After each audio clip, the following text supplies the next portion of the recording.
마이크 연주있어요? 아, 네. 아, 반갑습니다. 작년에 저희가, 그죠? 프라이머 때 HTML5 강의하러 왔었고, 그죠? 그때 한번 많은 얼굴이 익은 분들이 많으시고, 그게 또 두 번째로, 불러주셔서 감사하고, 젊은 창업가들을 또 이렇게 만나니까 좋네요. 네. 저는 이제 다음에 근무하고 있는 윤석찬이라고 하고요. 다음에서 하고 있는 일은 이제 다음에 있는 내부 자원을, 내부 에셋을 이제 외부로 오픈을 하고, 그걸 통해서 이제 서드파티 제휴사라든지 아니면 개발자들을 이제 도와주는 그런 일을 하고 있습니다. 대략 제가 이 일을 한 지가 2006년부터 했으니까 좀 오래됐죠. 네. 거의 이런 얘기가 처음 나올 때부터 아마 하게 됐어요. 되게 이제 이 오픈 API라고 하면은 이제 플랫폼 얘기를 사실 먼저 해야 돼요. 우리가 서비스도 굉장히 다들 이제 서비스를 하는 회사들이고, 그런데 이제 플랫폼적인 측면에서 그 서비스와 생태계를 좀 바라봐야 되는데, 되게 이제 플랫폼이라고 하면 이렇게 딱 감이 안 오죠. 물론 개발자들은 이렇게 좀 감이 오는데, 일반인 기획자들이나 디자이너 이런 분들은 플랫폼이라는 게 감이 안 와요. 그래서 이런 부분들을 이제 조금 먼저 주변 설명을 먼저 좀 드릴게요. 플랫폼이라고 하는 것은 일종의 생태계를 만들어 주는 거죠. 그래서 개발자 또는 사용자, 광고주들한테 각각의 모두에게 이제 어떤 이익을 주고 받는 그런 어떤 것을 이제 플랫폼이라고 합니다. 근데 이 플랫폼은 굉장히 다양한 플랫폼들이 많아요. 하드웨어 플랫폼도 있고요, 디바이스 플랫폼도 있고, 소프트웨어 플랫폼도 있고, 웹 플랫폼도 있고, 굉장히 다양한 플랫폼이 많습니다. 근데 그 플랫폼을 우리가 쭉 한번 이렇게 살펴보면 진짜 성공한 플랫폼들이 있거든요. 그 사이에. 그래서 이 성공한 플랫폼을 그림이 좀 잘 보이진 않는데 이게 뭐냐면 어떤 제품이나 서비스가 출시를 하고 난 다음에 얼마 만에 사용자 어댑션이 되느냐를 보여준 그래프예요. 근데 그래프가 거의 보이지 않으실 텐데 보시면은 안드로이드 여기 보면 안드로이드, iOS, 넷스케이프, AOL 이런 회사들이 있어요. 과거 한 1, 20년 동안의 그 플랫폼들을 보면 대충 이렇게 어느 정도 어댑션 속도를 보면 대략 1년, 그러니까 1년 안에 1000만 명 정도가 빨리 딱 모아져야 플랫폼으로서의 의미가 있는 거죠. 근데 이제 이거는 이제 글로벌 플랫폼이니까 우리 한국 스케일하고는 다르긴 하지만 이 정도를 하거나 아니면은 우리가 이제 다 좋아하잖아요. 구글, 애플, 아마존, 페이스북 이 통사들 굉장히 플랫폼이라고 할 만한 큰 회사들이 존재하고 그런 회사들이 있는데 실제로는 그 회사들은 이 플랫폼 서비스를 해서 돈을 버는 데는 거의 또 없어요. 예를 들어서 구글 같은 경우는 많은 회사들이 기술 회사라고 생각하지만 실질적으로는 광고 회사죠. 다음이나 네이버도 다 광고 회사고 거의 90%, 95% 이상이 광고로 되는 거예요. 광고 플랫폼을 갖고 있는 거예요. 아마존 같은 경우도 지금은 조금 달라졌긴 했지만 소매 회사였어요. 그러니까 지금은 아마존이 아마존 클라우드, 아마존 웹 서비스 이런 어떤 플랫폼들이 갖고 있는데 실제로 매출 어디서 나오냐? 여전히 소매에서 많이 나옵니다. 그리고 구글 얘기했고 마이크로소프트도 사실은 엄청난 플랫폼 갖고 있지만 오피스하고 윈도우 파는 걸로 거의 대부분 이익입니다. 그러니까 실제로 우리가 지금 보고 있는 많은 회사들이 플랫폼의 어떤 성격을 갖고 있지만 실제로 코어 비즈니스는 한두 개의 중요한 데서 돈이 나오지 플랫폼 전체에서 돈이 나오지는 않는 거예요. 뭔가 조금 우리가 생각한 거하고 좀 맞지 않는 그런 거죠. 그 중에 대표적인 회사가 애플이에요. 그러니까 애플 같은 경우에는 지금 이게 이제 작년에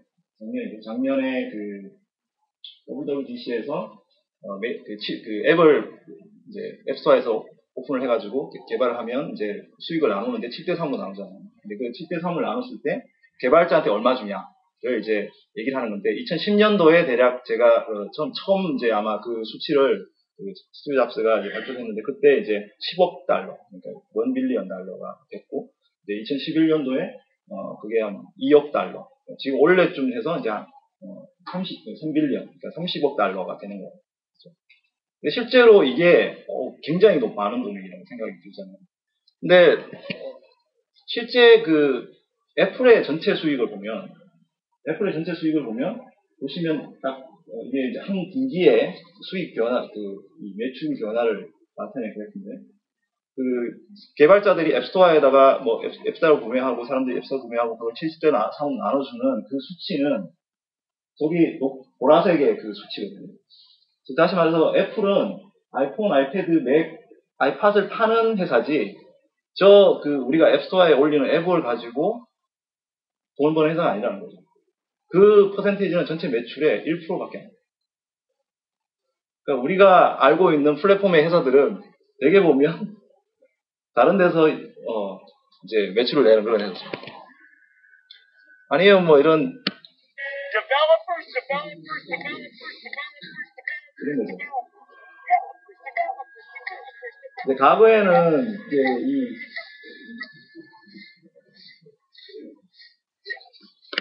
이 마이크로소프트가 과거에는 굉장히 뭔가 우리한테는 대단한 회사였었잖아요. 근데 지금 보면 뭔가 좀 억지로 막 시키는 같은 그런 느낌이 나죠, 그죠? 뭔가 이게 세상이 많이 바뀌었다는 거예요. 기본적으로 마인드가. 옛날에는 우리가 윈도우즈 개발자 이러면은 엄청난 대접을 받고 또 정말 대단한. 지금은 이제 그 역할을 대신 이제 구글이나 안드로이드, 아이플 이런 데서 이제 대신하고 있는데, 플랫폼이라는 것은 우리가 보기에 굉장히 허상이 많이 있는 그런 거라고 볼 수도 있습니다. 사실 그럼에도 불구하고 이런 플랫폼들이 생존하고 또 그런 플랫폼들을 제대로 이게 영위하고 이 수익이 계속 지속적으로 가는 가장 큰 이유 중에 하나가 뭐냐면 많은 이 자기 편을 만드는 거예요. 이 회사가 종교 집단이 아닌데 자기 편을 만드는 그런 일을 한다는 거예요. 근데 이거는 뭐랄까요, 좋은 플랫폼을 만드는 거는 이런 게 할 수 있어요. 사람을 많이 모으고 제품을 많이 팔고 그리고 돈을 많이 벌어. 그까지는 좋은 플랫폼을 만들 수 있을 것 같아요. 근데 좀 더 위대한 플랫폼, 그러니까 이게 좀 지속적으로 좀 가는 플랫폼이 되려면 어떻게 해야 될까라고 생각해 보면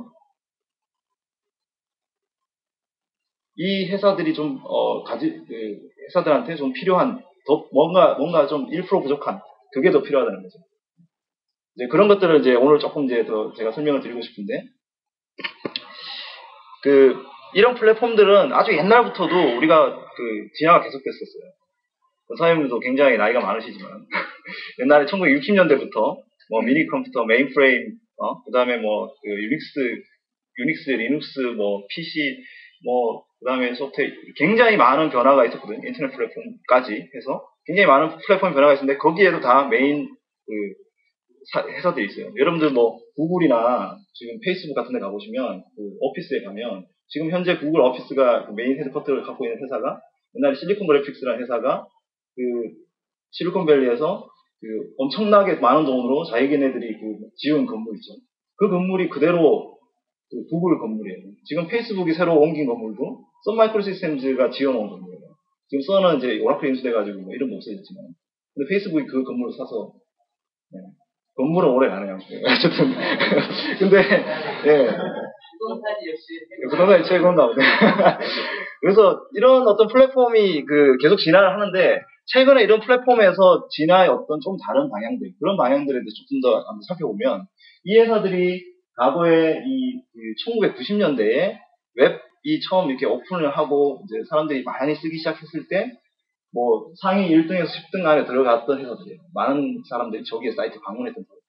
좀 혹시 아는 사이트 있어요? 네? 마이크로스. 넷스케이프도 있죠. 넷스케이프도 브라우저 회사긴 하지만 자기는 넷스케이프.com이라는 포털을 했었거든요. 넷스케이프 써보신 분 계세요?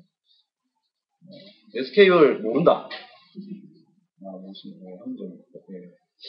다들 나이가 많이 들어 보이는 느낌. 없어진 지가 꽤 오래됐는데, 한 10년이 넘었는데. 어쨌든 이런 회사들이 지금 그 상위에 있었는데, 그래서 사람들이 인터넷이 막 붐이 되니까 이제 소프트웨어 플랫폼의 시대는 갔다. 인터넷 플랫폼이 왔다라고 생각했어요. 근데 우리가 잘 알다시피 닷컴 버블이 꺼지면서 가장 처음에 깨진 회사가 저 회사거든요. 넷스케이프.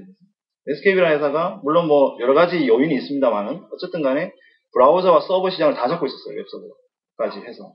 근데 지금은 뭐 이름도 없는 그런 회사가 됐죠.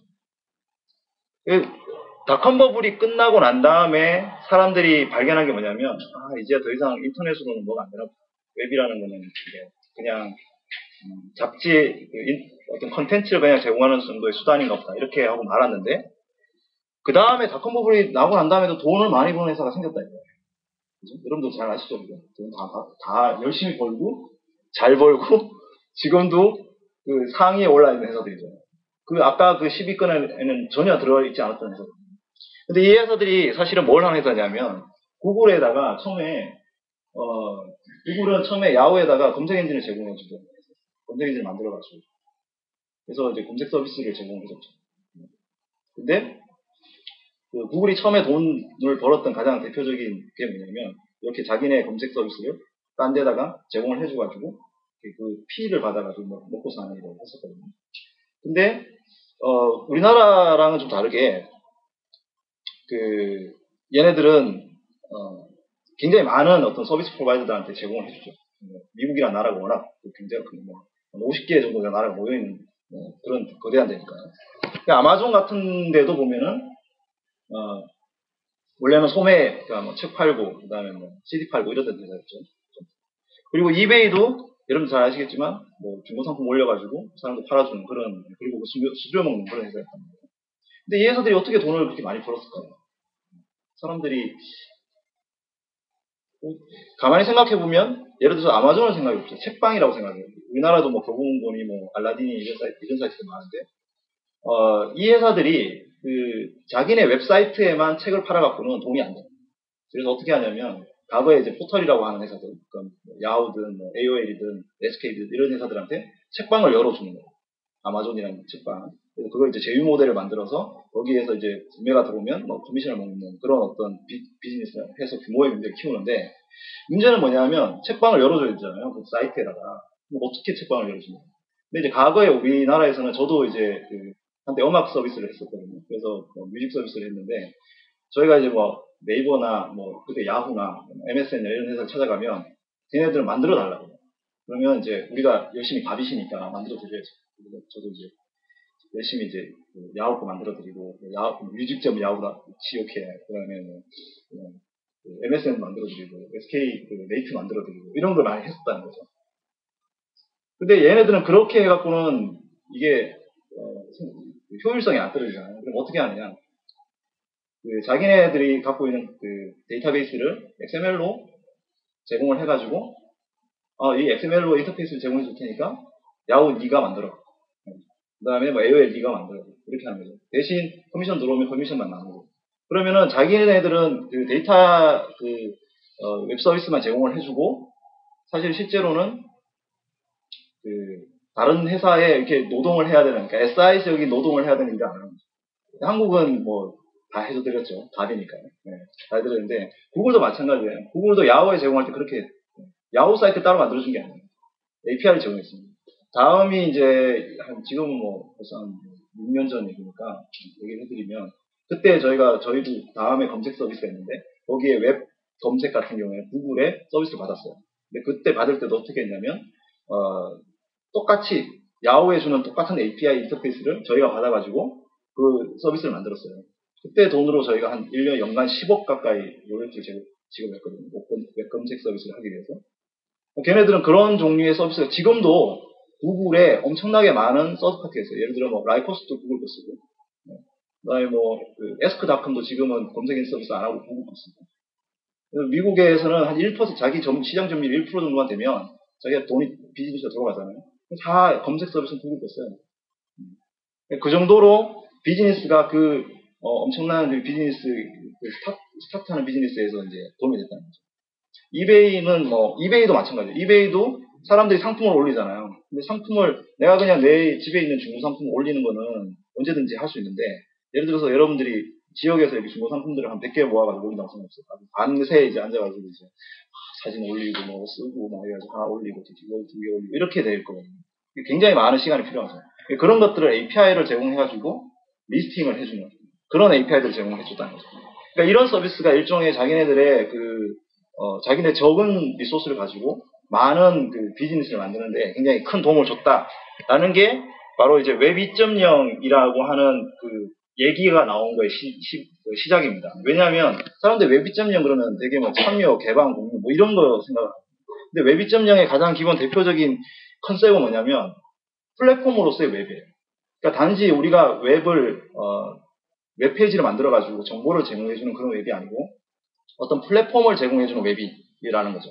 근데 그 플랫폼에서 가장 필요한 게 뭐냐면 어떤 소프트웨어 인터페이스 또는 소프트웨어 개발자들 그리고 그걸 만드는 그런 에코시스템 이런 것들인데 우리가 자바와 아마존을 한번 비교를 해보면 이제 알 수 있는데 뭐 자바 개발자들은 자바 애플리케이션을 만들 때 윈도우즈 .NET API로 못 만들죠. 그죠? 자바 API를 만들죠. 그리고 그걸 실행할 때는 자바 버추얼 머신 위에서 실행을 해야 됩니다. 그리고 그걸 배우려면 어떻게 해야 돼요? 자바 API를 다 배워야 돼요. 자바 랭귀지도 배워야 돼요.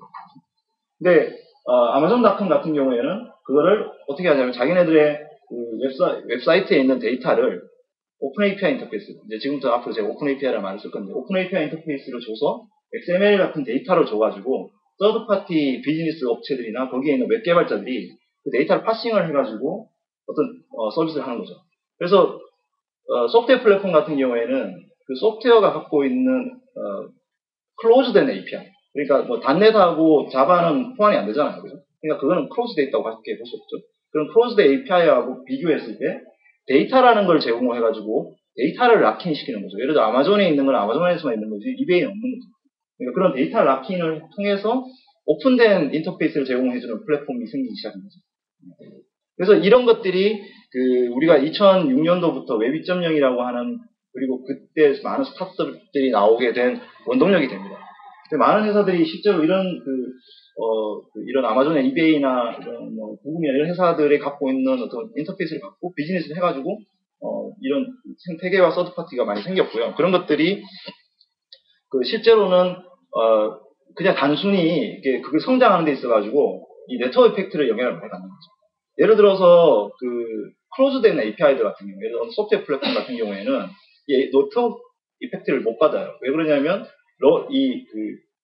배우는 데 필요한 러닝 커브가 필요하죠. 그러니까 학습 비용이 있어요. 그러니까 어느 정도까지 배우는데 그리고 진입 장벽이 필요하기 때문에 그 API가 이렇게 크지기까지가 힘든데 그 웹 기반 API는 웹 개발자도 많고 그리고 인터페이스가 외부에 오픈돼 있고 그리고 그거를 쓰다가 보니까 뭐 이렇게 비즈니스가 되다 보니까 사람들이 계속 더 많이 써지고 이러기 때문에 그 네트워크 효과를 같이 극대화시킬 수 있는 그런 장점이 있는 거죠. 그게 소프트웨어 플랫폼과 웹 플랫폼의 그냥 큰 차이라고 볼 수 있습니다. 그래서 굉장히 많은 스타트업들이 생겼고 지금도 그 스타트업들 중에 API를 통해서 성공한 회사들이 많아졌죠. 근데 가장 대표적인 케이스가 뭐 페이스북 같은 회사입니다. 그죠? 이 회사가 사실 2007년도부터 앱 플랫폼을 오픈했어요. 다 이제 오픈 API 인터페이스를 제공해가지고 인터페이스를 오픈하고 난 다음부터 실제 그 뒤로 이제 급격하게 성장을 해가지고 뭐 마이스페이스를 뛰어넘고 지금은 뭐 전 세계 최대의 소셜 플랫폼이 됐고요. 뭐 이 회사 말고도 뭐 트위터, 뭐 대표적으로 뒤에도 언급하겠지만 트위터 같은 회사 있고 그다음에 뭐 아마존 웹 서비스나 이런 회사들 그리고 이런 회사들이 실제로 오픈 플랫폼 진영에서 제공을 합니다. 물론 소프트웨어 플랫폼이 죽지는 않았어요. 지금도 뭐 iOS나 안드로이드 기반 앱들이 많고 그런 앱들을 통해서 이제 개발도 많이 되고 있기 때문에 이 양쪽은 한쪽이 죽으면 한쪽이 살고 이런 게 아니라 일종의 뭐랄까요? 대안 관계랄까요? 그래서 서로 이제 어떤 공존하면서 여기 서로 견제하는 그런 어떤 플랫폼으로서의 변화가 있는 거죠. 그래서 개방형 어떤 서비스 플랫폼, 그러니까 특히 웹 기반의 어떤 서비스 플랫폼을 만들 때는 기존의 소프트웨어 플랫폼이 접근하는 방법하고 전혀 다른 방법으로 API를 만들고 그런 대상을 선택하고 개발자 대상을 선택하고 제공을 하는 그런 필요가 있다고 할 수 있습니다. 그래서 아까 제가 좋은 플랫폼을 넘어서 좀 위대한 플랫폼이 되려면 어떤 게 필요하냐고 이제 말씀드렸는데 그 중에 이제 제가 늘 주장하는 세 가지가 있어요. 그 중에 한 가지가 오픈 소스입니다. 이제 내가 만든 제품 프로덕트나 서비스를 오픈한다라고 하는 것이 내가 있는 코드를 오픈한다는 얘기도 됩니다. 그래서 지금 굉장히 웹 서비스 1990년대 이후에 굉장히 많은 오픈 소스들이 나왔고 그 오픈 소스들이 초기에 어떤 여러분들 같은 스타트업들이 서비스나 제품을 만드는데 진입하는데 굉장히 많은 도움이 됐어요. 여러분들도 뭐 되게 오픈 소스 기반의 어떤 서비스나 뭐 이런 걸 만드는지 모르겠는데 뭐 흔히 램프라고 하는 플랫폼이나 아니면 지금 성공한 어떤 오픈 소스 프로젝트 중에 뭐 파이어폭스나 워드프레스나 이런 어떤 제품들이 사람들을 오픈해가지고 뭔가 비즈니스를 일으키는 그런 어떤 것에 굉장히 큰 영향을 줬다는 거죠. 뭐 최근에는 이게 뭐 위키피디아나 아니면 뭐 오픈 코스웨어나 이런 어떤 문화적인 데까지 영향을 주거든요. 크리에이티브 커먼즈나 그러니까 이게 실제 모든 어떤 첫 시작은 어디서 시작했냐? 오픈 소스에서 시작했습니다. 오픈 소스가 갖고 있는 어떤 철학이라든지 이런 어떤 정신이 실제로 많은 비즈니스와 많은 문화적 변혁을 일으키고 있는 상태라고 할 수 있습니다. 두 번째는 뭐냐면 표준이에요. 그것도 그냥 표준이라는 거는 힘센 놈이 갖고 있는 게 표준이에요, 사실은. 표준은 굉장히 상대적인 거예요. 내가 힘세면 내가 윈도우인데 마이크로소프트인데 윈도우를 만들면 윈도우 API가 표준인 거예요. 구글 맵도 마찬가지고 구글 맵이 뭐 제일 많이 쓰면 구글 맵 API가 표준인 거죠. 근데 그 표준 중에도 보면 오픈 스탠다드가 굉장히 중요해요. 오픈 스탠다드의 장점은 뭐냐면 오픈 인터페이스를 만들 수 있는 거죠. 그러니까 어떤 개발자가 하나의 기술만 배우고도 여러 개의 플랫폼들을 어댑션을 할 수 있는 기술이죠. 그걸 만들어줄 수 있는 표준. 그런 것들을 얘기하는 겁니다. 어떤 뭐 회사의 뭐 독특한 표준이 아니라, 그죠? 구글 맵 API나 뭐 다음 API나 다 자바스크립트 기반의 API를 써요. 그죠? 그리고 뭐 트위터나 페이스북이나 다음이나 다 사용자 기반의 어떤 데이터를 가져오려면 OAuth 기반의 API를 씁니다. 그러니까 여러분들이 OAuth만 알면 전 세계 웬만한 플랫폼에 어떤 데이터를 갖고 오는 애플리케이션을 다 만들 수 있어요. 그런 표준들이 굉장히 중요하다는 거죠. 그리고 이제 세 번째는 뭐냐면 이런 것들을 가지고 실제로 활용을 할 수 있는, 활용을 해서 내 서비스하고 연동을 해가지고 뭔가 도움을 받을 수 있는 API, 이런 것들이 굉장히 중요하다. 그래서 그 오픈 API라는 것들이 개방된 어떤 인터페이스를 제공해주는 것이 굉장히 중요하다는 거죠. 그래서 지금까지 제가 이제 이야기한 거는 서론이에요. 제가 왜 이렇게 서론을 길게 얘기하냐면 여러분들이 갖고 있는 마인드 중에 이 오픈을 했을 때 굉장히 많은 어떤 나한테 베네핏이 올 거다. 그것이 역사가 증명을 해준다는 거예요. 그런 것들을 좀 먼저 설명을 드리기 위해서 좀 서론을 길게 얘기했고요. 그래서 오늘 말씀드릴 주제는 크게 이런 식입니다. 오픈 API에 대해서 뭔지, 그리고 그게 어떻게 지금 성공하고 있는지, 그리고 개발자들이 많으신데 개발자들을 위해서 스타트업에서 오픈 API를 어떻게 활용하면 좋을지, 그리고 그거를 어떻게 이제 외부에 홍보할지, 이런 것들에 좀 대해서 조금 설명을 드리고, 다음이 갖고 있는 오픈 API하고 프라이머에서 인큐베이팅하는 팀하고의 어떤 뭐 협업 관계가 있을지 이런 부분에 대해서 좀 설명을 드릴게요. 먼저 오픈 API라고 하면 위키피디아 이렇게 정의가 나오더라고요. 나중에 제가 자료를 다 공유해 드릴 테니까 쓰셔도 되고. 여기 보면은 이제 REST, SOAP, 자바스크립트라는 그런 웹 기술을 가지고 웹사이트와 인터랙션 하는 모든 어떤 기술들 이렇게 얘기를 하는데 굉장히 이렇게 좀 추상적이죠, 그죠? 그래서 이게 로버트 스코볼이라고 굉장히 유명하신 블로거이면서 테크 라이터가 뭐라고 했냐면 94년도에는 우리가 웹페이지를 얻으려면 도메인에서 웹페이지를 얻었고 2000년도에서는 사람들하고 소통을 했고 게시판이나 이런 걸 통해서 2010년도에는 그런 거 다 없애고 API로만 사람들하고 얘기한다. 웹에서 어떤 플랫폼이 변화하는 과정을 바로 단적으로 설명해 주는 거예요. 그래서 API라고 하는 것은 사용자하고 여러분들 서비스를 제공하는 사람들 사이를 이어주는 그런 인터페이스 역할을 해줍니다. 그래서 이 API 밸류 체인을 통해서 여러분들이 API를 만들어서 오픈을 하면 그 서드파티 개발자들이 같이 협업을 해가지고 앱을 만들어주고 그걸 통해서 사용자들이 여러분의 서비스를 다시 쓰고 이런 어떤 그 밸류 체인을 만들어주는 거라고 할 수 있고요. 이제 오픈 API 쓰는 거는 굉장히 제가 말씀드렸지만 쉬워요. 그냥 요청을 하고 받아와서 쓰면 끝나는 거죠. 요청을 할 때는 이렇게 요청합니다. 되게 이게 뭐냐면 트위터에서 어떤 특정 트윗 하나를 가져오는 API 콜이거든요. HTTP라고 하는 프로토콜의 웹 서버와 그다음에 1이라는 건 이제 버전이죠. 이 API의 버전이고 버전의 스테이터스를 보여달라고 하는 거죠. 99번째 그 트윗. 그러니까 미국 트위터가 만들어지고 99번째 트윗을 여러분들이 받을 수 있었죠. 일본 첫 번째 트윗은 지워졌더라고요. 뭘 썼는지 모르겠는데. 그래서 그 내용을 이렇게 받으면 어떤 내용이 나오냐면 2006년도에 2006년 3월 22일 날 비지스톤이 뭐라고 썼냐면 어제 지진이 났는데 그 지진이 왜 났는지 좀 알아보고 있다. 뭐 이런 이제 내용을 썼어요. 그리고 밑에 보시면 URL 있죠. URL 그래서 저게 어떤 사이트인지 모르겠는데 지진 관련한 강도가 얼마였는지 이런 것들을 이제 갖고 왔던 그런 사이트죠. 여러분들이 그 개발자가 아니어도요. 지금 보여드린 리퀘스트와 파스를 하기 위한 데이터를 딱 보면 다 읽으면 이해할 수 있어요. 그죠? 그러니까 이렇게 쉽다는 거예요. 그냥 개발자가 아니어도.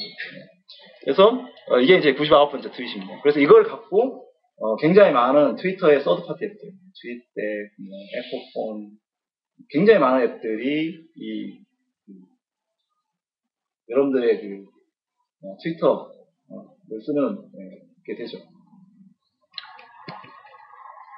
자, 이제 두 가지 관점인데 먼저 상업자 관점에서 오픈 API를 왜 해야 되냐라고 한번 생각을 해보면 먼저 일단은 스타트업들은 기본적으로 리소스가 적죠. 리소스가 적기 때문에 자원이 부족하니까 사실은 제휴를 하고 싶어도 자원이 부족해서 아까 같은 가브님을 위해서 뭔가 해드리는 일을 하기 어려워요. 그런데 아까 그 사탄의 욕이 그건지 모르겠는데 어쨌든 SI를 하게 되는 그런 안 좋은 악순환에 빠질 수 있거든요. 근데 그런 것들을 하기 위해서 그런 것들 할 수도 있어요, 그죠? 그런 것들 하기 위해서 API를 제공해주면 아까 구글이나 이베이나 아마존 같이 자기네의 어떤 비즈니스의 리소스를 어느 정도 한정을 하고도 새로운 비즈니스를 창출할 수 있는 기회가 제공됩니다. 그리고 두 번째는 개발자도 적어요, 그죠? 개발자들 뽑기도 힘들고. 근데 우리가 API를 오픈해 놓으면 내 서비스를 좋아하는 서드파티의 외부에 있는 개발자들이 그 API를 가지고 뭔가를 도와주는 거죠. 다시 말해서 여러분들이 외부에 몇몇 먼스를 갖고 있는 거예요. 개발자 몇몇 먼스. 그래서 굉장히 이게 도움을 많이 줍니다, 실제로. 그리고 세 번째로는 투자자들한테 우리는 플랫폼이에요. 이렇게 어필할 수가 있어요. 물론 서비스를 하지만 이게 우리는 결코 죽지 않아요. 지금 이제 서드파티 개발자가 한 100명 정도 되고요. 쓰는 회사가 한 10개 돼요. 이렇게 하면 일단은 돈은 안 벌려도 뭔가 굉장히 어필합니다. 실제로 그게 죽지 않을 수 있는 이유가 될 수 있습니다. 여러분들 서비스는 잘 안 돼도 누군가 쓰고 있는데 걔네들이 잘 되면 그죠? 안 죽죠. 계속 갈 수 있죠. 그래서 그러다 보니까 API 증가 속도가 굉장히 빨라졌어요. 그러니까 과거에는 오픈 API를 큰 회사들만 만드는 걸로 생각했지만 실제로 굉장히 작은 회사들도 오픈 API를 많이 만들고요. 이게 프로그램 웹닷컴에 나오는 API 증가 속도입니다. 굉장히 빠르게 증가하고 있고 숫자도 굉장히 많이 증가하고 있고요. API 사용 현황도 보면은 이게 제가 어제 캡처를 뜬 건데 프로그램 웹닷컴에 이 통계가 있어요. 얼마나 사용을 하고 있나. 보시면 구글 맵스 이렇게 쭉 다 아는 그런 내용들이 있는데 잘 보시면 우리가 과거에 스타트업이라고 불렀던 아주 작은 회사들이 만들었던 API. 그 회사들이 처음부터 API를 만들었었는데 그 API부터 많아요. 예를 들면 트위터나 플리커나 페이스북이나 RESTFM이 아주 저거는 진짜 또 재밌죠. 3%나 돼요, 저게. 구글 트위터도 11%, 이베이도 3%밖에 안 되는데 RESTFM이 3%거든요. 저기도 아직까지는 큰 회사는 아니에요, 그죠?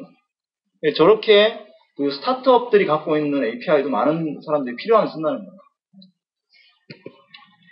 그래서 제가 이 오픈 API라는 거를 제가 웹 2.0이라는 데 관심이 많아가지고 하다 보니까 아무래도 기술을 하는 사람이다 보니까 플랫폼에 관심이 많고 웹 2.0이 이런 어떤 플랫폼적인 측면에서 굉장히 중요한 거구나 라고 판단을 해가지고 다음에서 오픈 API를 한번 해보자 해서 제가 한 명을 데리고 2명이 팀을 만들어서 시작했어요. 2006년도에. 그리고 난 다음에 이게 남들은 어떻게 하는지 좀 가봐야 되겠다 해가지고 2007년도에 이베이에서 하는 개발자 컨퍼런스를 했습니다. 이게 그 라스베가스에서 그때 개발자 컨퍼런스 했던 그 2006년도니까 굉장히 오래됐죠. 좀 옛날 사진인데 찍어왔던 사진이에요. 딱 가봤더니 이 그 맨델리안 호텔의 엄청 큰 홀에 그 저런 어떤 그 컨퍼런스를 열어놓고 개발자들 몇천 명이 앉아가지고 밥도 먹고 뭐 이베이가 다 대주겠죠. 밥도 먹고 저거 아마 등록비가 그때 한 3, 40만 원 했던 것 같아요. 3, 40만 원 받고 엄청난 대접을 받고 왔어요. 이제 가면은 이제 키노트도 하고, 그 다음에 API 랩도 있고, 뭐 코드 개발도 하고, 튜토리얼도 하고, 실제로 에벤젤리스트들이 이제 그 문제점 해결해주고 이런 행사들을 쭉 하는데요. 그러니까 굉장히 큰 감명을 받고 왔었어요. 이게 웹서비스 하는 회사인데, 그죠? 이베이는 웹서비스 하는 회사잖아. 근데 어떻게 이런 일을 할까? 굉장히. 그리고 개발자, 우리는 그냥 저도 다음에 다니고 있었지만, 우리 엔드 유저는 다 그냥 일반인들인데, 개발자들한테는 뭘 해주겠다는 생각을 전혀 안 하고 있었는데, 개발자들한테 뭔가 제공해주는 거 보고, 대단하다, 이런 생각을 했어요. 근데 더 놀라웠던 건 뭐냐면, 이베이 그 키노트 할 때 나왔던 발표 자료였어요. 그래서 이걸 제가 늘 뭔가 웹 2.0이나 이런 오픈 API 발표할 때마다 이걸 보여주는데, 이 2006년도 발표자인데, 2006년도 발표자에 보면 이렇게, 이베이 개발자가 3만 명입니다. 이게 이베이에 그 재직돼 있는 회사의 그 직원 개발자를 얘기하는 게 아니고 이베이 밖에 있는 사람이 3만 명이에요. 2006년도에. 그리고 30억 API가 매달 나온다. API 콜이 30억 건이 나오는데 그 이베이에 올라가는 상품의 47%가 API로 콜을 한다. 즉 다시 말해서 여러분 53%가 사람들이 외부로 올리거나 아니면 파워셀러들이 올리는 거고 47%는 외부의 서드파티들이 만든 애플리케이션을 갖고 앉아가지고 100개씩 이렇게 뭐 배치 올리거나 아니면 그걸 받아가지고 뭔가 이렇게 비딩하거나 이런 것들을 해주는 툴을 갖고 비즈니스 만든다는 거예요. 근데 그게 매년 45%씩 증가해왔다는 거예요. 그러니까 이게 대단한 거죠. 물론 이제 미국이니까 가능한 일일 수는 있겠지만요. 어쨌든 엄청난 감명을 받고 왔어요. 그런데 그게 2011년도 그러니까 이제 작년이죠. 작년에 어떤 수치를 보면 굉장히 놀랐습니다. 일단 가장 놀라운 수치 중에 하나가 트위터가 하루에 130억 콜을 처리를 해요. 저게 언제냐면 2011년 5월입니다. 그러니까 작년 한 해 1년 전이죠. 지금은 어떨까요? 지금은 더 많겠죠. 그때 사용자보다 더 많고 지금은 그냥 단순히 그냥 애플리케이션들, 그러니까 트위터 앱들만 저거를 쓰는 게 아니고 소셜 마케팅 업체도 많잖아요. 클라우드 같은 경우에 보면 이제 데이터 분석해가지고 얘네가 뭐 평판이 얼마나 되나 이런 것도 하는데 제가 얼마 전에 얘기를 들어보니까 클라우드라는 회사가 스타트업인데 얼마 되지 않았는데 걔네들이 20억을 쓴대요. 2빌리언을 쓴대요. API 콜을 한대요. 트위터에다가. 그러니까 걔도 혼자 그 작은 회사가 지금 뭐 여러분들 가끔 가시는지 모르겠지만 몇 개 확인하러 가는 가끔 하시는지 모르지만 어쨌든 그게 20억 빌리언, 그러니까 2빌리언에 대한 그 처리를 할 정도니까 엄청나게 커졌다는 거죠. 뿐만 아니고 좀 큰 회사들 중에 넷플릭스 같은 경우는 100억 건, 저는 한 달이긴 하지. 아마존 같은 경우는 260빌리언이니까 2,000, 이게 계산되잖아요. S3에 오브젝트가 스토어되어 있는 거, 여러분들도 아마존 웹 서비스 쓰는지 모르겠지만, 이미지라든지, 이런 것들 올리잖아요. 심플 스토리지 이런 거. 그 스토리지 올리는 게 260 빌리언 오브젝트가 저장이 되어 있고, 구글도 2010년 4월이니까 2년 전 4월이죠. 2년 4월에 하루에 50억. 지금은, 그러니까 이런 걸 가지고 우리가 빌리언 클럽이라고 해요. API 빌리언 클럽. 그러니까 대단한 그 회사들이긴 하지만, 작은 회사들 있고요, 실제로. 그 API에서는 마켓 시어가 의미가 없어요. 그죠? 트위터가 제일 많아요. 마켓 시어가 없어요. 근데 이런 회사들이 하는 일들을 보면 재밌는 걸 많이 합니다. 개발자들을 데리고, 이렇게 자기 API를 갖고 뭔가 서비스를 만들어 보게 하는 그런 종류의 행사를 많이 하는데, 우리가 최근에 해커톤이라든지 이런 얘기를 많이 들었죠. 해커톤 같은 행사가 있는데, 그런 행사들, 이 사실은 옛날에 많은 소프트웨어 벤더들이 하던 행사를 이어받아가지고, 웹 기반의 야후나 구글이나 이런 행사들이 핵데이라든지 이런 행사를 많이 했었고요. 그리고 최근에는 왼쪽 아래에 있는 뉴욕시 같은 경우에 뉴욕시의 오픈 API를 가지고 빅앱스라고 하는 블룸버그 시장이 직접 나와가지고 빅앱스라고 하는 거에 행사로 직접 하고 그리고 이제 오른쪽 밑에는 이제 페이스북에서 하는 해커톤 행사 같은 것들도 지금 진행하죠. 우리나라에서도 뭐 구글에서도 해커톤 하고 다음에서 디브데이도 하고 뭐 이런 행사를 많이 하는 최근에는 그런 행사가 많이 늘어났거든요. 코드잼도 있고 그리고 뭐 스타트업 위켄드 이런 것도 있고 굉장히 많은데 어쨌든 이런 것들을 통해서 개발자들을 많이 야후의 핵데이의 한 장면이거든요. 보면은 야후 캠퍼스에다가 이렇게 저렇게 천막을 쳐놓고 텐트를 치고 자면서 저기서 피자 뭐 먹고 막 이러면서 우리랑 똑같아요. 뭐 사실 개발자들이 밤에 이렇게 개발하면서 야식 먹으면서 개발하면서 이런 모습 똑같은 그런 행사들을 많이 진행을 했습니다. 이제 그 스타트업들도 뭐 제가 뭐 몇 가지 오픈 API 스타트업 성공 사례들 말씀을 드렸지만 기본적으로 지금 최근에도 스타트업으로 성공한 데가 많아요. API를 통해 가지고 예를 들어 인스타그램 같은 경우에도 자기네 애플리케이션 iOS만 제공을 합니다. 그렇죠? 근데 보면은 굉장히 많은 게 올라와요. 뭐 안드로이드 앱도 제공을 안 하는데 여기 보시면 한 2,500개 정도 되는 외부 앱이 있어요. 인스타그램에 API를 쓰는. 그래서 걔네들이 뭐 사진을 보여주기도 하고 웹서비스 연동도 하고 올리기도 하고 이런 것들을 해주고요. 그리고 GitHub이라고 하는 이제 뒤에 한번 설명해 드리겠지만 그 오픈소스 사이트가 있는데 거기 가보면 거기 인스타그램 API라고 쳐보면 한 250개 되는 라이브러리들이 있어요. 그러니까 인스타그램 API를 컨트롤할 수 있는 개발 라이브러리만 250개나 되는 거예요. 여러분들이 언제든지 그걸 포커해가지고 소스 코드를 갖고 내가 개발하면 금방 개발을 할 수 있는 거죠. 굉장히 많은 그 서드 파티들이 존재하는 거죠. 한국에도 그런 똑같은 성공 사례가 있어요. 그래서 미투데이 같은 경우에 미투데이도 뭐 2006년도 그때 시작을 했는데 그때 처음 시작할 때부터 API를 제공했습니다. 제공을 했고 지금 보면 저도 뭐 과거에 한번 뭐 이런 앱을 하나 만든 적이 있었는데 미투데이 앱을 트위터와 미투데이를 이렇게 연동하는 앱을 만든 적이 있었는데 한 200개 정도의 미투 앱이 있습니다. 그리고 지금 소셜 플러그인이라고 해서 뭐 그 미투데이에 댓글을 달 수 있는 그런 플러그인도 뭐 제휴사도 또 한 20개 정도 되고 제가 작년 그 네이버에서 나온 그 상생백서의 데이터 통계를 보니까 지금 현재 미투데이에서 그 API 콜이 나온 게 월 2억 건 정도 대단한 거죠. 물론 사용자가 많이 늘었기 때문에 그렇지만 그러니까 2억 건이면 1년이면 20억이잖아요. 빌리언 클럽이죠. 아까 뭐 데이도 있지만 뭐 연도 있으니까 연 20억이면 대단한 거죠. 그래서 그 API를 통해서 많은 성공 사례들이 지금 현재 나오고 있고 그 프레드 윌슨이라고 하는 그 부시 창투사 감계자가 그 10가지의 어떤 골든 프린시플이라고 하는 것을 이제 얘기를 한 적이 있어요. 지금 비디오를 볼 수는 없으니까. 그 중에 5번째가 make it programmable. 그러니까 여러분들의 서비스를 프로그래밍을 하게 만들어라. 그게 이제 여러분들이 한번 그 동영상을 나중에 한번 보시면 굉장히 도움이 많이 될 것 같아요. 창업자로서.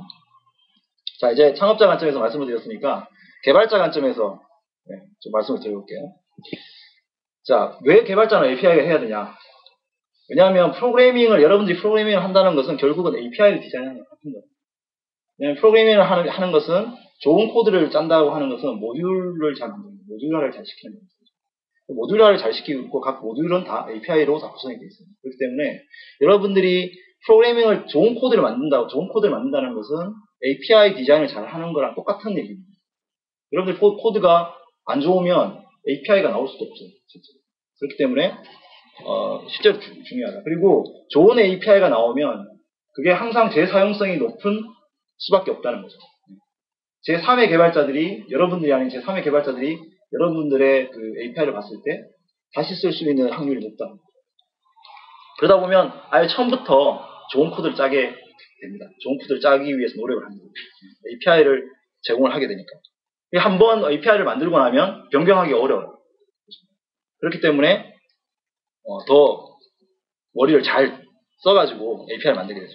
그리고 아까 뭐 창업자 관점에서 마찬가지지만 개발자는 되게 회사에서 이렇게 약간 좀 몇 년 소외되는 그런 좀 외딴 직군이잖아요. 그러다 보니까 내 편이 있으면 좋잖아요. 어디든지. 그래서 예를 들어 뭐 설득을 할 때도 내가 API를 오픈했는데 이게 쓰는 사람이 그랬대. 뭐 이런 식으로. 이렇게 설득하면 설득이 아주 잘 돼요.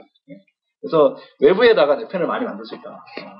그런 어떤 관점입니다. 이제 만드는 방법을 한번 생각해 보면, 아까 제가 그 트위터 API를 소개를 드렸잖아요. 아주 딱 봤을 때 문서를 안 보고도 이 API를 어떻게 써야 되겠다라고 딱 느낌이 올 정도로 API를 만들어요. 직관적으로. 그리고 한번 만들면 바꾸기 어렵기 때문에 호환성, 하위 호환성을 계속 유지를 해줘요. 버전에 따라서. 그렇기 때문에 설계는 완벽하게 해야 돼요. 그런데 이제 중요한 건 뭐냐면, 이게 너무 많은 사람들이 보안에 신경을 써요. 이걸 트래픽을 하면 어떨까, 어뷰지를 하면 어떨까, 이런 문제가 생겨가지고, 보안 키도 만들어주고, 이렇게 HTTPS도 만들고, 굉장히 노력을 많이 쓰고 고민을 많이 하는데, 특히 보안, 여러분들은 그렇게 할 필요 없어요. 많이 쓰면 대박입니다. 누가 어뷰징 해주면, 그건 대박인 거예요, 사실. 그래서, 처음부터 그렇게 이렇게 많은 그 보안 고려사항을 할 필요가 없어요. 나중에 페이스북도 보세요. 그죠? 페이스북도 지금 보면 처음에 다 그냥 열어놨다가 그냥 뒤에 이제 뒷수습 하잖아요. 원래 그런 거예요. 그리고 이제 다른 좋은 그 API들을 잘 벤치마킹 해야 됩니다. 카피 앤 페이스트가 다 돼요. 우리가 아무리 뛰어난 머리를 갖고 있어도 남들이 만들어 놓은 것만큼 더 이상 하기가 쉽지는 않거든요. 창의성은 역시 모방에서 나오는 거예요. 그래서 특히 오픈 API는 웹하고 똑같이 웹을 처음 만들 때 배울 때 우리가 늘 어떻게 합니까? 다른 사람들이 만든 소스 코드 보고 웹페이지 보고 이렇게 해서 만들듯이 API도 마찬가지거든요. 다른 회사가 얼마나 API를 잘 만드는지를 보고 누가 그렇게 개발자들이 많이 쓰면 왜 많이 쓰는지를 생각해보고 그걸 그대로 인터페이스를 따라오고 하는 그런 노력이 필요하죠. 그래서 그런 이제 API를 전체적으로 만들려고 하면 이런 그 개념들을 좀 알아야 돼요. 그래서 이거는 개발자들이 스스로 학습하시라고 생각을 하고, 몇 가지 이제 우리가 생각을 해보면, 먼저 프로토콜을 뭐로 해야 될까? 이런 게 있어요. 아까 제가 통계 프로토콜에 보면은 가장 많이 쓰는 프로토콜이 RESTful 프로토콜입니다. 그래서, 지금 이제 우리가 데이터 인터페이스를 제공해주는 프로토콜 중에 이제 흔히 말해서 과거에 SOA에서 많이 쓰는 웹 서비스, SOAP이라든지 이런 거, 그 다음에 RPC, XML RPC, 그 다음에 오픈 API에 쓰는 그냥 HTTP로 일반적으로 하는 RESTful한 거, 그리고 그거를 실제로, 완결적으로 다 제공해주는 링크로도 제공해주는 그런, 프로토콜 이렇게 크게 네 가지가 있는데, 그 중에 우리가, 한 이 정도면은, 프로토콜에서, 이 정도면은, API를 프로토콜을 만드는데 적당하다, 이렇게 볼 수 있습니다. 즉, 다시 말해서, 객체 방법으로 접근 가능한 정도의 리더블한 그런 API 정도면은 개발자들한테 굉장히 유용할 수 있습니다. 그래서 하나씩 베스트 프랙티스를 간단하게 설명을 드릴게요. 제가 오픈 API를 만들고 서비스하면서도 느낀 거고요. 다른 회사에서도 지금 제공하는 오픈 API에서도 거의 이런 식으로 하기 때문에 알려드리고 싶어서 말씀드리는 건데, URI에 어떤 객체적인 표현을 다 해가지고 딱 사람들이 직관적으로 봤을 때 그걸 이해하기 쉬우면 돼요. 예를 들어 저거는 사진을 생성하는구나. 사진을 한 장을 보여주는 거구나. 사진을 업데이트하는 거구나. 사진을 지우는 거구나. 이렇게 딱 URI의 표현만 딱 봐도 어떤 동작을 하는지가 딱 이렇게 눈에 들어와야 되겠다는 거예요. 두 번째는 처음에 뭔가를 만들었는데 예를 들어 코드를 리팩토링 했다. 그러면 이게 과거에 나가 있는 오픈 API하고 호환성이 안 맞을 수 있거든요. 그렇기 때문에 과거 코드와의 호환성을 맞추기 위해서 API 버저닝을 해야 됩니다. 지금 다음 같은 경우도 지도 API의 버전이 1, 2, 3가 있어요. 지금 1, 2, 3를 다 제공해주거든요. 물론 자바스크립트 API이기 때문에 자바스크립트 라이브러리만 있으면 돼서 그렇게 어렵진 않은데, 어쨌든 이런 호환성을 맞춰주는 작업들을 해야 된다는 거죠. 왜냐하면 여러분들이 막 바꾸면 개발자들은 죽어나요. 서드파트 있는 개발자들. 그렇기 때문에 호환성을 잘 맞춰야 된다는 거죠. 그러니까 또 중요한 건 뭐냐면 에러 처리를 잘해야 됩니다. 이건 사실은 개발할 때 있어도 굉장히 중요한 건데, 그죠? 오픈 API에서 똑같이 중요한 겁니다. 그리고 네 번째로는 다양한 포맷들을 제공을 해줘야 돼요. 그래서 XML이든 JSON이든 RSS든 이렇게 다양한 포맷을 제공을 해줘야 되고, 최근에는 대세가 XML, RSS 이게 예전에 많았는데 지금은 JSON으로 돼요. JSON이라는 것은 이제 자바스크립트 오브젝트 노테이션이라고 해서 자바스크립트에서 사용할 수 있는 데이터 노테이션, 객체 노테이션을 가지고 JSON이라고 하죠. 여러분들도 아마 어느 정도 다 아시고 계실 거예요. 그죠? JSON 방법을 쓰면 자바스크립트에서도 여러분들의 API를 쉽게 쓸 수가 있습니다. 서버가 없어도 파싱해서 쓸 수가 있기 때문에 아까 제가 보여드린 그 비즈스톤의 트윗을 자바스크립트로 그걸 그냥 콜을 해가지고 쓸 수가 있어요. 그렇기 때문에 그 굉장히 좋고요. 그거를 이제 콜백 함수만 제공을 해주면 바로 쓸 수 있다는 거. 아까 또 다섯 번째로는 이 그 보안이 중요한 게 아니라는 거예요. 그러니까 뭐 API 키 만들어서 트래픽 제어하고 이거는 뭐 좀 저희들 좀 그처럼 좀 큰 회사가 뭐 약간 어뷰징을 좀 방지하기 위한 시스템 방지를 위해서 하는 거지. 뭐 이 여러분들 같은 스타트업 회사들은 많이 쓰게 하는 게 중요한 거예요. 그래서 뭐 보안에서 또 그럼에도 불구하고 이제 사용자 기반 데이터를 제공을 해주려면 오스 같은 어떤 표준 프로토콜을 사용하는 것이 좋고요. 그것은 뭐 아마 거의 필수적으로 해야 될 것 같습니다. 그리고 뭐 암호화 제공은 뭐 꼭 해도 되고 안 해도 되고 그런 생각 같아요. 저희도 안 하고 있기 때문에. 그래서 API 서비스를 만들게 되면 되게 이런 구조를 갖고 만들게 됩니다. API 제공자가 어떤 그 API 서비스 요청자들한테 제공을 해주기 위해서 뭐 다양한 뭐 모니터링 시스템이라든지 등록 툴이라든지 가이드 이런 것들을 제공해주는 그런 형태를 제공하고요. 여러분들이 이제 소프트웨어 개발할 때 그럼 오픈 API를 같이 만들기 좋은 프레임워크가 있나요? 이렇게 물어볼 수 있잖아요. 많아요. 그래서 웬만한 MVC 프레임워크들을 쓴다고 여러분들이 쓴다고 하시면 대부분 RESTful한 지원이 됩니다. RESTful한 API가 바로 나가는.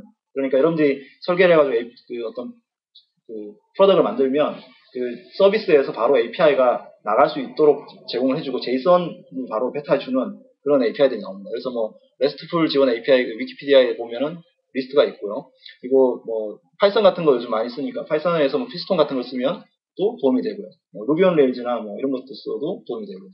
최근에는 노드.js라고 이제 많이 기술이 나왔잖아요. 그래서 자바스크립트 기반의 그 백핸드 서버인데요. 근데 여러분들이 뭐 어떤 뭐 이벤트가 많다. 뭐 예를 들어 비딩을 한다거나 아니면 채팅을 한다거나 이런 종류의 이벤트가 많다고 하면 노드.js를 쓰면 되는데 그것들이 실제로 API도 바로 뱉어줍니다. JSON API를 뱉어주는 그런 프레임워크이고 최근에 이런 프레임워크들은 나오는 프레임워크들은 되게 오픈 API를 인터페이스 지원해주는 프레임워크이다 이렇게 보시면 됩니다. 근데 이제 그거를 이렇게 API를 만들어 놓고 그냥 이렇게 홍보를 하려면 홍보가 잘 안 되잖아요. 그래서 그런 것들을 제공해주는 회사들도 많아요. 예를 들어 뭐 매시얼이나 매시에이프 같은 회사 같은 경우에는 여러분들이 저 사이트에 등록을 오픈 API를 등록을 해놓으면 저 사이트가 일종의 캐싱 같은 걸 해가지고 뭐 API 키도 발급을 해주고 그렇게 해가지고 그 서드 파티 사람들이 저 사이트를 통해서 여러분들의 API 접근하는 그런 게 가능하거든요. 그러니까 여러분들 그냥 API 그냥 API만 만들면 뭐 키 관리나 트래픽 제어나 이런 것들은 저 회사들이 다 해줘요. 공짜로. 그러니까 좋은 거죠. 저런 회사들이 제공해준다는 거. 그래서 저기 찾아보시면 저런 서비스 프로바이더들을 이제 좀 찾아보시면 근데 이제 저런 사이트들이 주로 해외에 있어서 뭐 국내에 얼마나 더 있을지는 좀 모르겠는데 어쨌든 한번 테스트적으로는 해볼 게 있을 것 같아요. 그리고 이제 사용자 데이터를 보완하는 방법은 이제 OAuth라고 하는 방법이 있는데 굉장히 복잡한 뭔가 프로세스가 있어요. 이게 다 이해할 필요는 없고 여러분들이 트위터에다가 트윗덱이나 아니면 에코폰에 어떤 트위터를 쓰고 싶으면 여러분들 아이디 패스워드 넣어가지고 트위터에 한번 갔다가 와가지고 이렇게 트윗덱이나 아니면 에코폰 같은 앱을 쓰잖아요. 그거하고 똑같은 방법이라고 생각을 하시면 돼요. 그래서 모든 회사들이 거의 대부분 이 OAuth라고 하는 프로토콜이라는 방법을 써가지고 유저의 데이터를 가져오는 또는 유저 데이터에 업데이트를 하는 그런 기능을 수행하는 게 되고 여러분들이 단순히 받을 수 있는 건 뭐냐면 토큰이라는 거 하나밖에 못 받아요. 예를 들어 뭐 트위터의 유저 아이디 뭐 개인정보 이런 거 받을 수 있는 건 아니고 토큰 하나가 받는 거예요. 근데 토큰이 할 수 있는 일이 무지막지하게 많은 거죠. 트위터에 올릴 수도 있고 친구를 갖고 올 수도 있고 이런 일들을 다 할 수 있는 거예요. 물론 사용자는 그렇게 하는지는 잘 몰라요. 이게 뭐 그냥 자동으로 되는 건지 알지. 그래서 이 토큰을 뭐 남용을 하면 안 되겠지만 어쨌든 토큰을 쓰면은 오스에서 제공해주는 기능들 대부분은 다 내가 유저인 것처럼 애플리케이션을 쓸 수 있다는 거예요. 그래서 여러분들의 서비스도 오스를 만들어 놓으면 이제 그렇게 할 수 있습니다. 그다음에 또 이제 중요한 게 문서화입니다. 그래서 문서화는 뭐 레퍼런스나 뭐 변경 기록 코드 변경 기록이나 코드 샘플이나 뭐 이런 것들을 이제 개발자들한테 제공을 해줄 필요가 있기 때문에 해야 되고요. 그다음에 또 개발자들이 뭐 이렇게 요청을 할 때 가장 손쉽고 편하게 이제 지원해 줄 수 있는 방법이 뭐 버그 트래커, 이슈 트래커를 쓰는 거라든지 게시판 포럼이라든지 아까 제가 이제 흔히 말씀드린 GitHub이라고 하는 그런 사이트를 통해 가지고 지원을 해줄 수도 있고요. 그리고 이제 개발자들을 만나가지고 이제 우리 API 홍보도 하고 그래야 되잖아요. 그랬을 때 뭐 해커톤이라든지 뭐 다음에서 하는 디브데이라든지 뭐 코드쌤이라든지 이런 개발자 행사들, 개발자 컨퍼런스에 가서 이제 만나가지고 뭐 자기네 API 설명해주고 그러는 것도 좋은 방법 중에 하나예요. 제가 이제 가끔 해외 컨퍼런스 가보면 이 티셔츠를 딱 입고 자기네 API 사이트 주소를 딱 적고 이렇게 다니는 그런 사람들이 있어요. 보면 뭐 핵 투데이 뭐 이래가지고 뭐 이렇게 자기 API 주소 적고 다니고 그것도 굉장히 좋은 홍보 방법인 것 같아요. 스타트업 입장에서는. 그래서 내가 그 API 쓰는 사람이 만나가지고 헤이 컴온 이래가지고 이제 막 서로 얘기도 하고 그럴 수 있으니까 그런 것도 굉장히 좋은 방법 중에 하나다. 그래서 이런 개발자를 지원해주는 방법론에 대해서 이게 또 다 정리해 놓은 핸드북이 있어요. 그래서 그게 구글에서 이 개발자 지원을 하셨던 파미라 폭스라는 그 여성 에반젤리스트가 이거를 만들었는데 이거를 이렇게 다 오픈을 해놨거든요. 그래서 그거를 저희 DNA 랩 팀에서 번역을 했어요. 한국어로. 그래가지고 저희 DNA 사이트에 올려놨는데 개발자 지원 핸드북이라고 구글에 쳐보면 링크가 있습니다. 읽어보시면 도움이 될 것 같아요. 다른 그 회사들 어떻게 하는지 알 수 있으니까. 개발자를 정말 이렇게 개발자하고 정말 만나고 싶다. 이제 뭔가 좀 만나야겠다. 그러면 소녀시대를 데리고 가면 되는 건 아니고 대세는 GitHub이라고 하는 사이트. GitHub이라는 사이트는 Git이라고 하는 소스 코드 레파지토리를 가지고 만들어 놓은 일종의 소셜 네트워크 사이트예요. 그래서 거기는 개발자들의 소셜 네트워크예요. 근데 개발자들이 트위터에서는 우리가 뭐 오늘 밥 먹었네 이렇게 트위터를 올리잖아요. 근데 저기에서는 개발자들이 뭘 하냐면 코드를 올려요. 그래서 내 스트림라인에 뭐가 올라가냐면 내 오늘 코드 며칠 올렸네 뭐 이런 게 나와요. 근데 이제 저기서는 실력으로 승부를 할 수밖에 없어요. 그러니까 내가 얼마나 많은 프로젝트에 얼마나 많은 코드를 올렸냐. 그래서 그 사람의 프로젝트에 누가 많이 팔로우 하냐. 이게 이제 승패를 좌우하는 겁니다. 근데 저 사이트의 굉장히 독특한 점 중에 하나는 뭐냐면 소스 코드를 누가 갖고 가도 아무 상관이 없어요. 누가 갖고 가가지고 그걸 이제 포킹이라고 그러는데 포킹을 해가지고 자기가 써도 상관이 없어요. 그리고 쓰고 내가 이걸 고쳤는데 저 사람한테 주면 좋겠다라고 판단하는 게 있으면 보낼 수 있거든요. 그걸 이제 풀 리퀘스트라고 하는데 풀 리퀘스트를 하면 그 개발자가 좋으면 받아주고 안 좋으면 뭐 이렇게 할 수 있거든요. 그러니까 그런 어떤 커뮤니케이션을 하는 거예요. 그러면 소스 코드가 과거에는 어떤 커뮤니티라고 하는 하나의 뭔가 좀 일률적인 어떤 그에 의해서 소스 코드가 디벨롭이 됐는데 저기에서는 소스 코드 디벨롭을 할 때 굉장히 많은 사람들이 소스 코드 디벨롭을 하는데 도와주는 거예요. 그러니까 과거에 어떤 하나의 커뮤니티가 갖고 있었던 일종의 뭐 좀 폐쇄성 그런 게 분명히 존재하는데 여기는 그게 없어요. 커뮤니티라는 게 없는 거예요. 그래서 굉장히 많은 회사들이 깃허브에다가 소스 코드도 올리고 샘플 코드도 올리고 그리고 그렇게 운영해야 됩니다. 지금 제이컬이라든지 뭐 루비 온 레일즈라든지 이런 큰 프로젝트들도 다 깃허브에 있어요. 되게 보면 그런 사이트들은 뭐 소스포지나 뭐 아주 이렇게 자기 자체 레파지토를 갖고 있을 것 같잖아요. 근데 그런 사이트조차도 다 여기 있고 실제로 그래서 저 사이트에는 굉장히 많은 개발자들이 지금 움직이고 있다. 그래서 여러분들 개발자를 만나려면 저기다가 뭔가를 올리는 게 뭐 샘플 코드든 라이브러리든 하시는 게 좋을 것 같아요. 다음에서도 저희가 이제 저런 API 플레이그라운드라고 해가지고 API들을 테스트해 볼 수 있는 그런 어떤 것들을 이제 개발해서 지금 이제 오픈 예정 중인데 저희가 이제 저거를 이렇게 교육이라든지 디브데이에서 한 번씩 해봐요. 근데 이제 사람들이 굉장히 반응이 좋더라고요.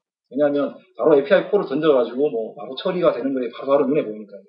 안 그러면 뭐 그걸 서버 세팅해가지고 뭐 여기다가 뭐 PHP 깔고 아니면 뭐 자바스크립트로 뭐 이렇게 개발하고 해갖고 해야 이게 나오는데 여기는 소스코드가 왼쪽에 있고 그걸 이렇게 해보면 그냥 다 바로 나오니까 코드를 그냥 카피해서도 바로 재활용이 가능하니까 이런 것들을 제공해주는 게 굉장히 좋아요. 근데 API 프로그램 자체가 오픈소스이기 때문에 여러분들 API를 그대로 여기다가 넣기만 하면 저건 그냥 자동으로 만들 수가 있습니다.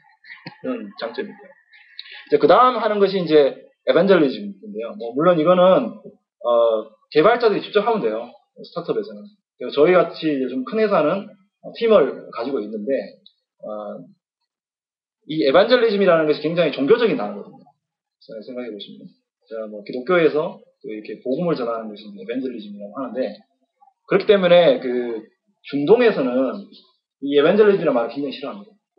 그래서 되게 마이크로소프트나 자바나 이런 에반젤리스트들이 있잖아요. 그런 뭐 자기네 API를 홍보해주는 그런 사람들이 있는데 중동에서는 그런 걸 싫어하기 때문에 구글에서는 이 에반젤리스트라는 말을 안 쓰고 어도보케이트라는 단어를 써요. 오른쪽에 보시면 디벨로퍼 어도보케이트라고 쓰는데 그 어도보케이트라는 단어를 쓰죠. 그 이슬람교 사람들은 기독교를 미워하기 때문에. 그래서 이런 어떤 야후나 뭐 아마존이나 뭐 구글이나 이런 데 보면 이런 에반젤리스트들도 있고 에반젤리스트 조직이 있습니다. 이제 왼쪽에 계신 이분이 야후 개발자 네트워크를 처음 만드신 95년도인가 만드신 분이고 이분이 이베이 딱 이쪽으로 오셨거든요. 토니 슈나이더라고. 지금은 오토매틱이라고 워드프레스 만드는 회사의 대표. 굉장히 그 초창기에 시작하신 분이고 이제 두 번째 계시는 존 바라고 이제 아마존 웹 서비스 그냥 가장 최고의 에반젤리스트입니다. 2006년도에 한국에 오셨었어요. 그때 웹점이랑 컨퍼런스 할 때. 그래서 이런 분들이 그런 행사를 많이 하고 행사도 하고 가르치기도 하고 그렇게 하는 거죠. 그래서 사실은 이 그 웹 이런 조직들이 만들어진 게 대략 한 2005년도 6년입니다. 그래서 다음도 2006년도에 시작을 했고 제가 이제 그 에반젤리스트 그 작업을 이제 첫 시작을 했는데 지금 이제 다음이 어느 정도 되냐 하면 다음 오픈 API가 여러 개가 있습니다. 굉장히 여러 개가 있는데 트래픽으로 보면은 저희도 빌리언 클럽이에요. 1년에 1억 그러니까 15억 건이죠, 그죠? 15억 건 정도가 트래픽 콜이 나옵니다. 오픈 API로만. 그리고 저희가 오픈 API에서 하루에 5,000개 사이트가 콜을 던집니다. 유니크하게. 그러니까 웹사이트 5,000개에서 그 저희들 검색 API를 갖고 가나 지도 API를 갖고 가거나 아니면 블로그, 카페, 요즘 그리고 컨텐츠, 쇼핑 이런 API들을 데이터를 가져가거나 아니면 이제 유저 데이터를 올리거나 받아가거나 이렇게 하고 있다. 그리고 가장 많이 쓰는 거는 그래도 아무래도 이제 검색 API, 지도 API가 있습니다. 특히 검색 API를 많이 쓰는 데가 이제 대학들이 있어요. 대학교 도서관들 같은 경우에는 자기네들이 서지 정보가 부족하기 때문에 책 검색 API를 많이 쓰고 있고요. 지도 API는 뭐 워낙 요즘에 많이 쓰기 때문에 지도 API는 뭐 정부 지자체들이라든지 예를 들어 뭐 청주시나 부산시 같은 경우에 버스 사이트 같은 거 있잖아요. 서울시 버스 사이트 같은 그런 사이트에 자기네들 지도 업데이트하기 힘드니까 다음 지도 바로 쓰고 있고. 근데 뭐 이런 어떤 오픈 API만 사용량이 많은 게 아니고 저희가 제휴 API로도 많이 제공을 하거든요. 그래서 되게 보면은 사람들이 DNA 사이트에 보면은 오픈 API 리스트를 보면 뭐 이거밖에 없어? 이거 가지고 뭘 해? 뭐 이렇게 생각을 하실 수 있는데 실제로 그게 아니고 저희 다음 내에는 굉장히 많은 API가 있어요. 사내 API. 그래서 그 사내 API를 가지고 그 비즈니스를 실제로 하시는 분들도 많고요. 그 API들 중에 이제 그런 걸 저희가 제휴 API라고 해서 별도로 열어드립니다. 물론 저희 게이트를 통해서 나가고 있고. 그 중에 뭐 대표적인 게 뭐 주소록 API 같은 거. 그러니까 트위터에서 예를 들어 내 친구를 초청을 할 때 한 메일 주소록에서 이 초청을 하게 되고요. 그런 API. 그리고 알림이 API라고 해서 뭐 다음에서 올라오는 업데이트나 뭐 메일 댓글이 달렸다든지 뭐 이런 어떤 정보들을 그 알림이 API를 통해서 제공을 해주고 있고요. 뭐 마이피플 API도 있어서 그 게임 회사들 같은 경우에는 이제 게임 길드 같은 거 있잖아요. 오늘 공성전 하는데 다 모여. 뭐 이런 거 이제 마이피플로 날릴 수 있도록 그런 걸 할 수 있는 그런 API가 제공이 돼서 각 제휴사들하고 지금 어느 정도 제휴를 하고 제공을 해주고 있는 중입니다. 여러분들 제가 여기 말하지 못한 굉장히 많은 API들이 사내에 존재를 합니다. 되게 이제 그걸 잘 모르시기 때문에 오픈 API로 뭐 하든지 뭐 아니면 뭐 없나 보다 이제 다음은 뭐 저걸 안 여나 보다 이렇게 생각하시면 모르는데 웬만한 API들은 사내에 다 있고 제휴의 어떤 그 가능성만 있으면 항상 열려 있다라는 거 그런 것도 말씀드리고 싶고요. 이제 다음 API를 많이 오픈을 하지만 그래도 이제 개발자들 만나는 그런 활동들을 많이 합니다 실제로. 그래서 이게 이제 제가 기억하기로 아마 다음 개발자 첫 번째 행사였던 것 같아요. 2007년도에 아마 했던 2017년 봄이었던 걸로 기억하는데 디브 나잇이라고 하는 행사였어요. 아까 그 핵데이라는 행사 있잖아요. 해커톤 이런 행사가 뭐냐면 이제 밤을 새 가지고 뭔가를 새로운 것들을 만든 다음에 뭔가 발표하고 서로 공유를 하고 이게 잘했다고 박수 쳐주고 그다음에 뭐 상도 주고 이런 이제 행사인데 그걸 이제 본따 왔어요 제가. 그래서 2007년도에 디브 나잇을 했어요. 그래서 이제 밤에 한 4시쯤 모여가지고 이제 튜토리얼 좀 해주고 한 6시에 밥 먹고 난 다음에 시작을 해가지고 밤샘을 해가지고 이 사진을 찍은 게 언제냐 하면 아침 6시쯤. 지금 저기 유리창에 파란 동토로는 색깔이 보이잖아요. 그러니까 다들 지금 쌩쌩해 보이지만 이건 굉장히 몸에 많은 피로감을 감추고 억지로 지는 여기 잠시 몸에 억지로 지는 사람도 있어요. 그래서 이 행사를 하고 난 다음에 야 디브 나잇은 하면 안 되겠다. 밤새면 힘들어. 그래가지고 이제 그 다음 해부터 저희가 행사를 진행한 게 디브데이라고 하는데 디브데이를 아침에 이제 모여가지고 이제 하고 점심 먹고 시작을 해서 이제 저녁에 끝나는 행사를 이제 디브데이라는 행사를 했고 지금 이제 총 한 12번 정도의 디브데이를 했어요. 그리고 이제 저희가 디브데이 행사를 또 뭐 이렇게 너무 이렇게 갇힌 데서만 하면 좀 재미가 없으니까 저희가 이제 제주에 오피스가 있으니까 3년 전부터는 매년 여름에 제주에서 했어요. 그래서 개발자들을 한 3, 40명 뽑아가지고 제주로 초청을 해가지고 그 디브데이를 하고 그리고 하는 행사를 진행을 했었고요. 이게 이제 디브데이 무슨 그래서 밤에 이게 그때 한 3년 전인데 밤에 이제 코딩을 하고 그때 발표하고 그리고 옆에 보이지는 않지만 텐트가 있었어요. 텐트에서 잠자고 그날 마침 비가 왔는데 그리고 아침에 일어나서 이제 캡제해수욕장 가서 이제 좀 제주의 어떤 자연분 만끽하고 그리고 이제 돌아오는 1박 2일 코스로 이렇게 이제 행사를 진행했고 저는 매년 하고 있는 중이고요. 그래서 올해도 여름 말쯤에 행사를 계획하고 있습니다. 그래서 그리고 이제 그 겨울에는 저희가 매시업 캠프라고 해서 겨울에는 그 스키장에 가가지고 행사를 해요. 그래서 이게 지난 2월달에 저희가 2월 말쯤이었나요? 2월달에 그 대명 리조트에서 이제 행사를 했었고요. 오픈 API 그 디벨롭 하고 게임도 하고 밥도 먹고 스키도 타고 이렇게 할 수 있는 개발자들한테 좀 펀한 그런 행사를 매년 하고 있습니다. 그래서 이제 프라이머하고 참 다음하고 인연이 깊죠, 그죠? 예.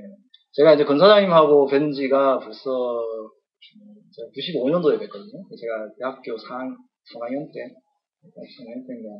건사장님은 대학원 되시고 저는 이제 학생이었는데 그때 우리가 웹 관련한 커뮤니티가 있었어요. 그래서 그때 처음 뵀었는데 그 뒤로 이제 계속 이렇게 연락을 하고 서로 도움도 주고받고 또 그러고 있습니다. 제가 또 다음에 왔지만 실제로 다음에 파운더들이 지금 프라이머에 지금 이제 도움 주시고 계신데 이택경님 지난주에 장가가셨는데 이택경님도 제가 그때 95년도에 뵀어요. 물론 이제 그 재용님도 마찬가지이긴 하지만 제가 재용님보다는 택경님이랑 더 친해요.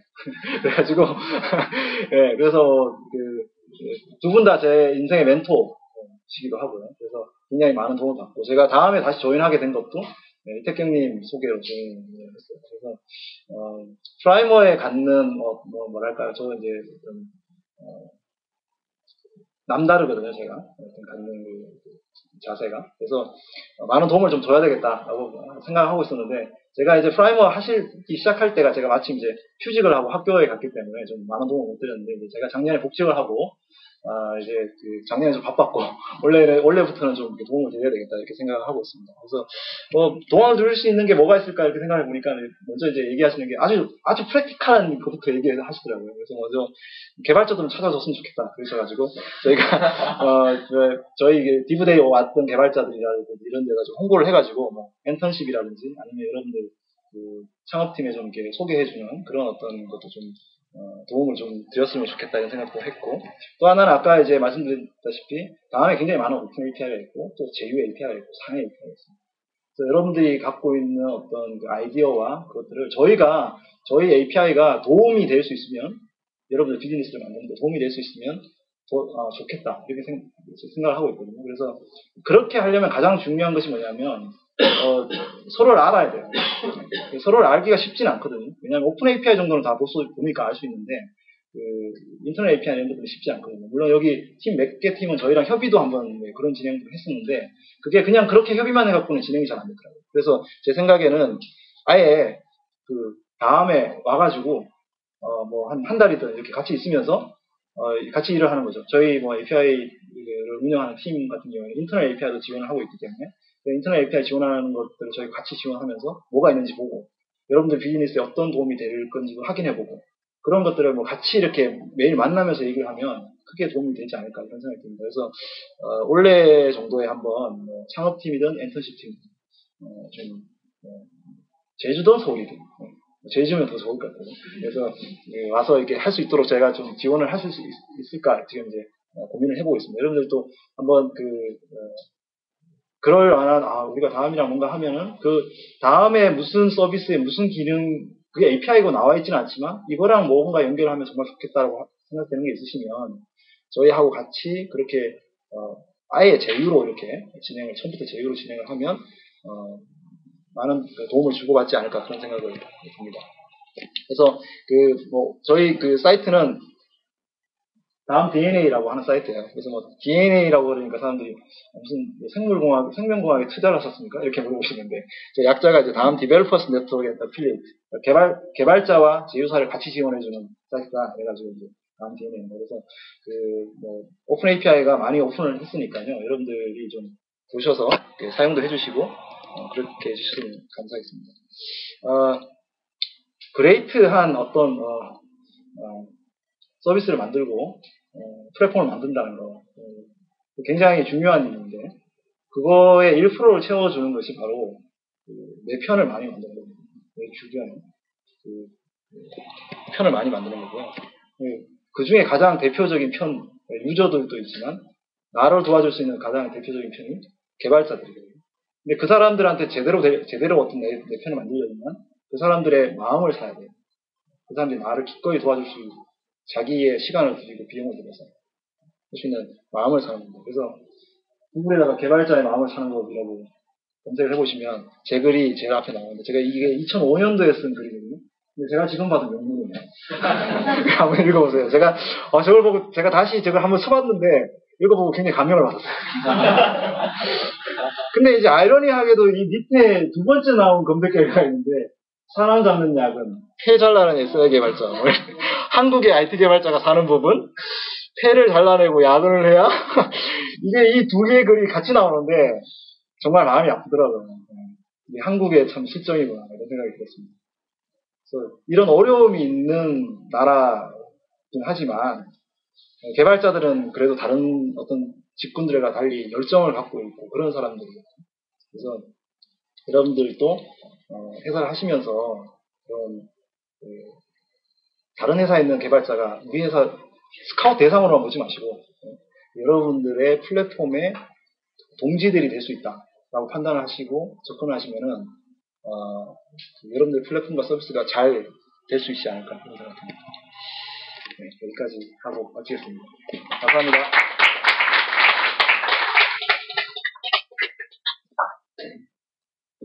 네, 시간이 좀 많이 갔죠? 죄송해요.